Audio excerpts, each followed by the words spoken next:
Usifanye makosa kutojitambua. Yaani wewe mwenyewe hujitambui, utakuwa umefanya makosa makubwa sana. Kuto kujitambua wewe mwenyewe kuna madhara makubwa, mtu wa Mungu. Usije ukafanya makosa kuto kujitambua. Ndio maana Yesu anawaambia wale wanafunzi wake, nyinyi mimi mnani watu wanasema mimi ni nani? Je, nyinyi mnasema mimi ni nani? Sio kama Yesu alikuwa hajitambui. Yesu alikuwa anajitambua. Sasa ninachotaka nikisema hapo, wewe mwenyewe jitambue. Kuna faida ya kujitambua. Unapojitambua utagundua vitu vifuatavyo.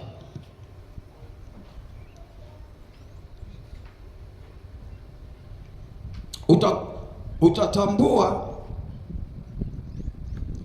umahiri wako au uhodari wako au uwezo wako. Utajitambua kwamba mimi naweza katika jambo gani, mimi nimebobea katika jambo gani, naloliweza vizuri sana hapa ni jambo gani. Lakini pia utatambua udhaifu wako. Utatambua tu kwamba mimi katika hili kwa kweli hapa mimi ni mdhaifu, sijiwezi. Sasa ninaposema utafanya makosa sana kama hujitambui. Sasa kama ni mtu ambaye ni mtu unayetembea katika madhaifu na hujitambui, si unaona namna ambavyo unaweza ukapotea mbali sana, kwa sababu hujitambui.